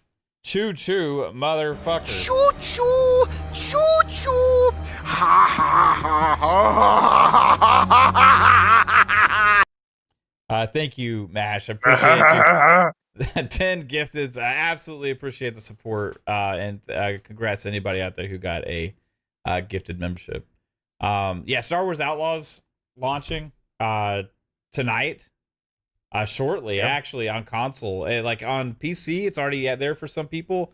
On console, depends. It's like a midnight launch, depending where you are. This is for the early release edition. But like we said at the beginning of the show, if you're a Ubisoft Plus subscriber, that includes that Ultimate Edition. So you get to play it tonight at midnight. I don't think you can pre-install from Ubisoft Plus on console. I'm not sure about that. But I didn't do it anyway because we have a show going on, so I didn't want to download a game during the show. But afterwards, I'm going to install it and probably do a stream maybe tomorrow or something for Star Wars Outlaws. Another game that's getting a lot of criticism and talk about for bugs and some performance and stuff like that with some of the reviews. Again, this game is pointed out heavily with that stuff, as another game is not. But it is what it is. There's always those double standards. I think that it's nice when games obviously are launched polished as possible as well. Ubisoft needs to deliver polished games, but overall, I've still seen a lot of positivity about this game too. I've seen a lot of comparisons again too to Starfield with the whole ship thing, and turns out a lot of the people that are making huge deals about the ship loading screens and non-loading screens when you're flying into a planet, saying how like this is how you do it and all this stuff. The only difference really is that in this game, they made the loading screen foggy with a cloud, so you couldn't see it. It's like they just did a hidden loading screen thing. Yeah, so it's about how you do the loading screen. Right. Yeah. So People rather prefer than the loading screen to be hidden, I guess, which is cool. I Yeah, understand like it. when you're crawling in between the Yeah. gap in rocks. Yeah, when Yeah. you're like I'd sidestepping rather through do the that than see rocks. a Oh loading god, screen. that's like, oh man, I hate that, dude. Like, I'd rather like, can we just like not have that in games anymore? This like very obvious squeeze between a tight space just to be able to load the next level. I blame Yeah. Tomb Raider. Actually, the Tomb Yeah, Raider I reboots. always think of Tomb Raider whenever I But I it's see in that. so many games now, man. It's like see that Yeah. all the time. I'm like, oh, this is one of those moments. It was a clever idea, right? Yeah. At first, when we didn't know, it's like, oh, it's a cool little gameplay, fun thing. Oh, interesting. Oh, we're so cramped in this tight space. I'm playing the game, you know. Shout out to Lotus Esprit. Hit us with another gifted membership. Appreciate you, Lotus. Welcome to the speculator train. OCD Gamer got that gifted. Shout out to OCD. Terror Bear says Jedi Fallen Order was the worst with the tight squeeze loading screens. Yeah, that had it too. Oh yeah, they did a lot. Yeah. Yeah, shout out to Jedi Fallen Order, which was a game I think that is better still than Jedi Survivor. And we talked about it a little bit before. Yeah. But Jedi Survivor actually, I think they said they're putting it on last gen, right? It was being made for last gen. So it's actually a chance that it gets better on next gen when the last gen version comes out, potentially. Because I have a feeling you could play the last gen version. You know how like back compat works, like or whatever. Like, what if you just installed the last gen version and played that on next gen? You could have better performance. Yep. That's usually what happens. Like, didn't that happen with Baldur's Gate? They're like, hey, Series S made it a better performance all around. It's like when you give the devs a target, like that is, I don't know, you get all this, you're like, wow, all this new technology, all this new space that I can use. And then you basically use it up like in 5 seconds. Yeah. Because it's just devs have to like start to hone it in and optimize things earlier, in my opinion. Well, you just kind of otherwise lower some of the fidelity stuff in there that like don't necessarily 100% care about. It can kind of like smooth out the animations and the frame rates and all that kind of stuff. That was my biggest problem with Survivor. And like also with Survivor, like there's like little detail things that aren't there that were there. There's a lot of I hate the blurry look that Unreal. I guess I don't know if it's Unreal with Outlaws. Maybe I don't think it is, but like that blurry look where the mountains are clay. I hate that. It's one of my biggest pet peeves with like open world games, and Ubisoft, bless their souls, they do it a lot. Yeah, and they like EA things like did it. depixelate kind of. Yeah, I mean it's going to do that. Like, you just got to hide it better. Like I don't mind that it's happening. It's just when I start to like, I'm right next to a rock and it's like this clay is gray. I don't know. It's something about that irks me every time I play like a game like Jedi. Survivor was everywhere. That's what bugged me about Survivor. It was just Vaseline screen all the time. Yeah, I see the at launch that game had so many problems, and every time I go back to it, like I want to get into it, and I was kind of like got FOMO because of all the games media, so I blame games media for ignoring all the issues. So when I started playing, I was like, what the fuck? Like it was just like janky. Like when you did a somersault, you would like dematerialize and like reappear. You know what I mean? Like it was just like so blurry and ugly and in performance mode and stuff. And like none of the media pointed it out. People are like, oh, just play in 30 frames mode. It looked like ass in 30 frames mode because it was not really smooth. And it got better over time and stuff. But I remember playing Fallen Order on like the Series X. You know, after they got like the Series X update and stuff, and it was like, fuck, man, so smooth. It looked like crystal clear, like so much detail, and like you could like take your lightsaber and like run it against a wall, and it would like leave remnants of like a burn trail and sparks and stuff, or like against any material. And you go and do the same thing in Survivor, and it's like nothing. You know, like there's just like it's just way less detail and things. Like I'm not saying it's like a bad level design, bad characters, bad writing, or It's like all that little stuff. things add up when you're think it's playing it. good. It's just like they pushed boundaries into certain areas that caused a detriment to like the overall look of the game, and it's supposed to improve the look of the game. The things that we're focusing on. I never agree with that stuff. You're pushing these fidelity things so far that actually causes the game to look and play worse. Yeah. You know, but like it's celebrate. Oh, look what we're doing with all this ray tracing stuff. Look what we're doing with all this stuff. Like, cool. If I don't move and I just look at this, looks great. I pick up the controller, I move the camera. Holy shit, what happened? My entire screen vaporized in front of my eyes. Am I in a fucking pixelated universe or am I in the fucking game? Like, what's happening? Like, I don't understand. I feel like I was all put in the pixel dimension in the fucking multiverse or something all of a sudden. Like, things just don't make sense sometimes with some of the decisions they make. However, they've made improvements. But anyway, there's also Age of Mythology Retold coming out. I was going to say, I was thinking it's almost like they want you to play photo mode as opposed to play the game itself, kind of thing. Yeah. So it's like when you play some games that let's say old Valve games, like the graphics may not hold up, but the game itself, the physics and stuff that are in the game feels super solid. Yeah. But when you start getting to these newer games, so these Unreal Engine games, like if you guys played Immortals Avium, something like that, you look at it, just screenshot, looks great, and then you start moving and it's like things fall apart very quickly. I mean, whether you chalk it up to, I see some people in chat saying Unreal Engine problems and stuff like that. It's just a matter of, I feel like the priorities in modern day game development. I talked about it several times, but like the problems in modern day game development is off.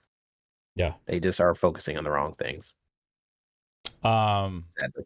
So we also have Age of Mythology Retold is launching tomorrow as well, which is another big one for me, man. This is like a lot. This is where it starts for me this year. It's like you have a long stream where you just play that and Star Wars. Yeah, could do that. This is an onslaught. It's going to continue this year. No stopping it now, right? Can't wait to play these games. But anyway, stay tuned for streams and more here on Fun Speculation. But we have one more segment for this show, and it's called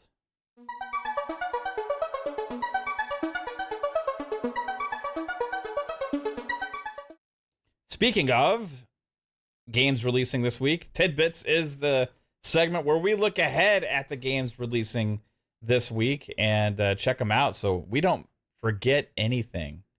Rest in peace, Game Informer, where we would get our list from. So I don't know where Fuzzy's pulling these from now. Yeah. But what do we got first here? The first one is World of Warcraft, The War Within. Yep, War Within, and it comes out. Well, came out Monday or today at $49.99. You will need to do the subscription thing, but the base or the standard pack is $49.99, and it goes up to like $99.99 for some additional content, skins, and things like that. But fingers crossed that they bring this to console at some point.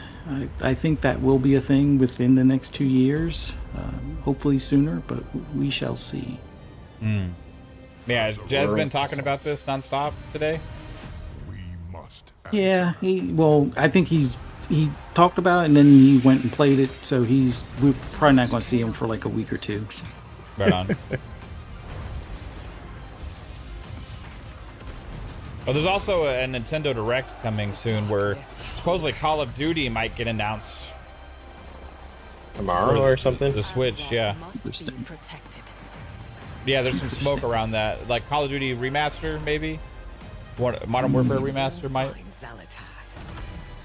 Could be interesting. I am interested in seeing the polygonal version of Call of Duty if it's going on the Switch. It'll be like the Roblox thing. I'm really curious because I was expecting for Call of Duty to be on the next Nintendo device, not this one. But if it is Switch, then okay, all right. Slimy Mucus, would you be offended if console players played World of Warcraft? Would it affect you in some kind of negative way? Screw console. This is a PC exclusive. Stop port pegging. What? What the heck? For World of Warcraft? Yeah. Okay. Hmm. I don't think anyone was port pegging, but okay. World of Warcraft. Caller says that Nintendo Direct is tomorrow. You would be offended if console players play World of Warcraft. That's so weird, man. Hey, I will worry for your mindset, like just in general your priorities.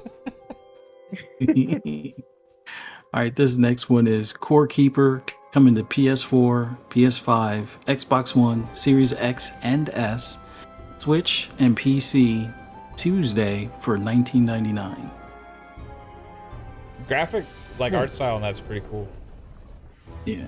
Yeah, I love the art style. This art style is sick. Nobody else is allowed to play my game. Imagine Switch players get pissed off if this ended up going somewhere else in the future. Somebody else gets to play Core Keeper? Oh, fuck, this was a Switch exclusive. The other game is, I guess we're not old enough to watch or share it. Well, for the other game, it was Amiyo, the Smiling Man, coming to Switch for $49.99. This next one, I might wind up picking up, being the cat fan I am. Gory, Cuddly Carnage, coming to PS4, PS5, Xbox One, Series X, Series S, Switch, and PC this Thursday for $21.99. Kind of gives me like a what was that other game? It took forever to come out. Oh crap! With the animals, where you can make your own like bio something. Bio. Yeah, bio. Yeah, bio. It kind of reminds me a little bit of Biomutant as far as the look. Yeah. But more neon-y. Looks cool, man. Yeah. I can't tell if Slimy Mucus is being sarcastic or not because it's like it's such a weird take. Like, yeah, we didn't even say anything about World of Warcraft. It's just funny, like the well, no, Fuzzy was like, hopefully it comes to the Xbox or consoles. Xbox okay. Yeah, Mm-hmm. but like to worry about the PC as a platform because like games leaving. I haven't heard that console. before. Yeah, I've on the PC like You need to keep our exclusives. well, I got that from RTS fans about like, oh no, you're ruining the experience by putting on console, and I'm like, I like playing RTS on console, you know, like no, it has to only be on PC. What's the point? You know, I actually like, haven't heard that in my years like on here. My many years podcasting, I've never heard. That was a thing, but I haven't heard about PC needs to keep its exclusives. I've never heard that. It sounds like an Xbox fan, like not wanting games to go to PlayStation. I've never heard it. Got to protect the PC environment. That's so interesting to me. Right. This next one here is Gundam Breaker 4, coming to PS4, PS5, Switch, and PC for $59.99. And this also includes the new SD Gundam. Woohoo! Finally! Yeah, Age of Empires 2 is fucking amazing on consoles. Age of Empires 4, Halo Wars 1 and 2 are great. On the 360, the Command and Conquer games were fucking great on console. Also, Lord of the Rings Battle for Middle-earth 2, it's fucking awesome. Yeah. Supreme Commander was also great on console. They proved they can do it on console. Yeah, there's lots of City great Skyline. RTS on console. Oh yeah, City Sky. Yeah, the City Builders. Tactics games used to like XCOM type games used to only be on PC. Those were great on console too. XCOM, Gears Tactics, things like that. The RTS is very doable on console. In fact, one's coming up. Age of Mythology Retold, hitting day and date PC and console. Yep. The first time they're hitting on the Age franchise in any form day and date on console. Gundam Breaker 4. Gundam Breaker. Because 2 and 4 Coming both came August later. 29th. Yeah, Civ has always been great on console. I'm gonna see if Steel's gonna buy that game. Slimy said it is sarcasm. Okay. I was worried for you for a minute. You gotta be honest. Okay. I was about to say I've never heard that. I wasn't even like mad at you or whatever. I was just like, Yeah, I was entertained by it. yeah. Should have kept with that stance. All right, What is this this? next one? This next one is Monster Jam Showdown on the PS4 and 5, Xbox One, Series X and S, Switch and PC this Thursday for $49.99. This looks actually pretty fun. Yeah. Looks like it controls well. The first one of these that came out actually did pretty well and got some good reviews and stuff. Oh really? Yeah. Yeah. Like, you know how you could tell like when a game's like, oh, that doesn't look like it's gonna control well. This just looks like when I play, it'll be fun. Yeah. Grave Digger. Nice. This next one should be fun. Now, for now, Squirrel with a Gun is only coming to PC this Thursday for weird. $17.99, but it's supposed to be coming to console in, I think, October. So look forward to it for console players in October, but for PC right now, available Thursday for $17.99. Yeah, this is one Pong's really looking forward to because, as he says often, weirdly, that he loves squirrels. He has a thing for squirrels and mice. So if a game has a mouse or a squirrel in it, he's like, I'm really looking forward to this. This is like up my alley. But this looks really cool. Yeah, it looks freaking epic, actually. This just reminds me of that genre, kind of like the Goat Simulator games, but with squirrels and weaponry. Like, Yeah. it looks like it's a ton of fun. Fun fact, that was the first game I worked on. It was Goat Simulator. Was it? Hmm. Yeah. So that's your fault also. Visions of Mana. They put out a request not to like spoil this game in any kind of way for streamers. Yeah. Makes me want to play it. I'm like, why? What are you hiding? But coming to PS4, PS5, Series X and S, and PC this Thursday, $59.99.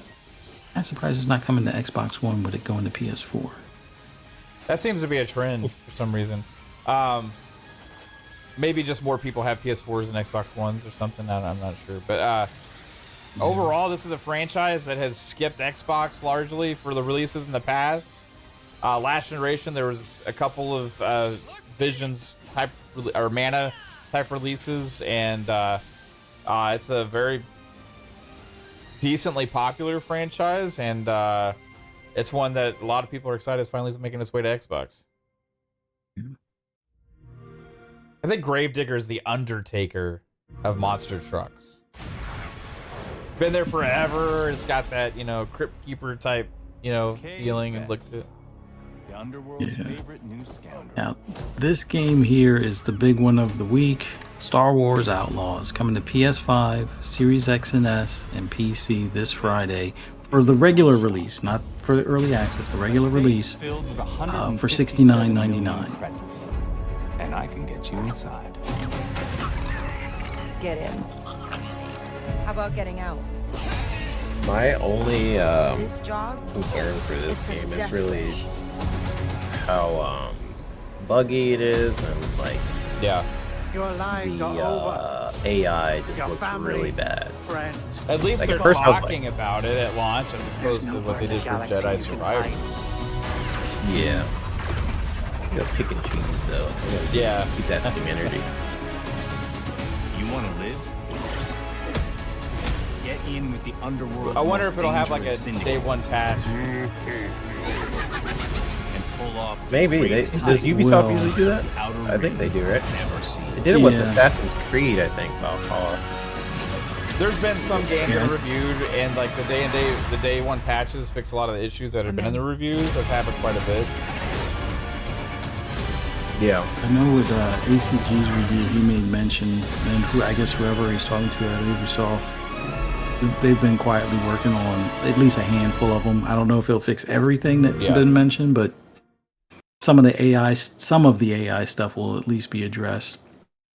And then some of the stutter stuff that at least is what's seen on PC right now. But that's pretty much it this week. Now, what was it? The Age of Mythology, I think. Its official release is the 4th. Okay. But because of like the way Game Pass works and pre-orders and stuff, you can have access to it, I think, tonight or Thursday night or something. Between tonight and Thursday. But the official release is the 4th. So that technically comes next week. Yeah, I know Psycho was in our DMs asking when it's launching tomorrow, and then I think Pong shared the date, the times and stuff. So we'll have Age of Mythology Retold, I guess, on next week's Tidbits. But there'll be quite a few people, I guess, playing it tomorrow.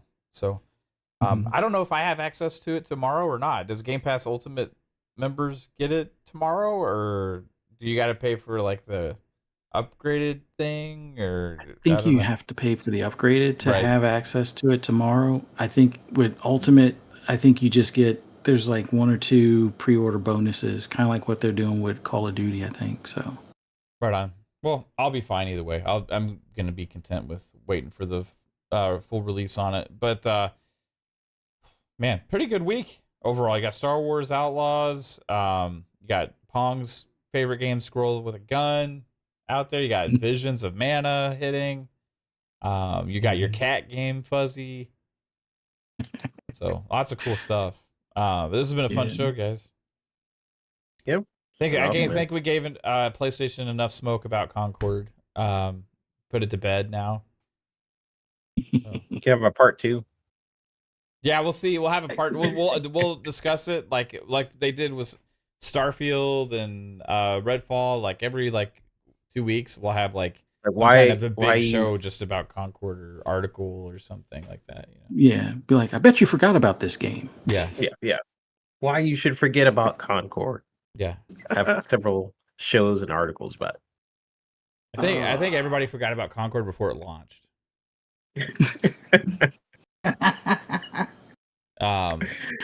Anyway. Well, everybody, I hope you have a good one. This was a great time hanging out with chat. Thanks to everybody for watching the show tonight and all the support you guys show. Also, if you're an audio listener, hey, if you like the content on audio, if you leave a review on your favorite audio platform, it greatly helps people find us there as well. But hey, 3-Bit, tell everybody where they can find you, sir. Yeah, it's a great show. Everyone can find me on Twitter at i3bits. We're having Pixelated Echoes tomorrow, so tune in. Moved it because I am going to be traveling quite a bit, and this is like the week before I start traveling a lot, so I had to move some stuff around. So look out for that before we go on a week break, and then we return back to our normal Sunday shows. Besides that, i3bit almost everywhere. And yeah, I mean, great show, yo. I'm just chilling. See me on Twitter, see me on these shows. Heat right here every Monday, FSP. Everybody in chat, you guys are awesome. Sorry if you're a Concord fan. Also not that sorry, but bye.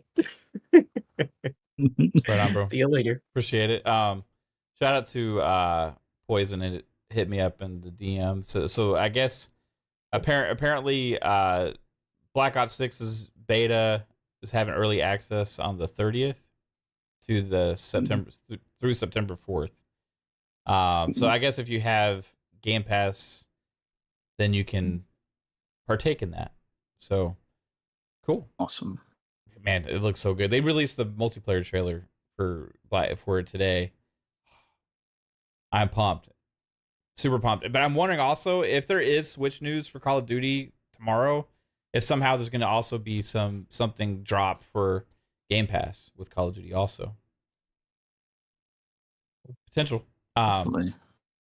Fuzzy Belvedere, where can everybody find your rambles and rants? This was an awesome show with you guys tonight. Always love doing this on Mondays. Thanks to everybody in the chat. Greatly appreciate you guys checking us out. If you haven't already, hit that like button. Subscribe if you're not already. We greatly appreciate it. And like Mav said, if you want to hear my rambles and rants on anything gaming related, just follow me on the app formerly known as Twitter at Fuzzy_Belvedere. You can also find me in 3-bit on Pixelated Echoes tomorrow for a special or a new time for just this week for Pixelated Echoes tomorrow at 8 p.m. Eastern Standard Time. And then you can also find me on Double Barrel Gaming for Breakfast with Boom on Friday morning at 10 a.m. Eastern Standard Time. And then at 6 p.m. Eastern Standard Time, you can find me and my wife and a few of our special guests on Fright Night with Ferocious Fee. Just do a search for Ferocious Fee 78 on Twitter or Fright Night with Ferocious Fee on YouTube. You'll be able to find the podcast. Once again, 6 p.m. Eastern Standard Time on YouTube. And then right back here for Xbox Ultimate at 10 p.m. Eastern Standard Time, right here on this channel. Hope to see you guys there. Thanks again. Thanks, Fuzz. Appreciate you as always, dude. Everybody in the chat, we got another show Thursday, PM in the PM, 7 p.m. Eastern Time-ish. So we're always late on Thursdays. And then Friday night, Xbox Ultimate Podcast, 10 p.m. Eastern Time. Stay tuned because who knows what's going to happen this week. But we'll have games to talk about because we'll have played some of these new ones for sure. So have a good one, everybody. Take it easy and have a good night. Bye. Bye, y'all. Hey, y'all want to go play Concord? Yeah, let's do it. Oh, yeah. Been waiting this entire show. Hell yeah. Let's go.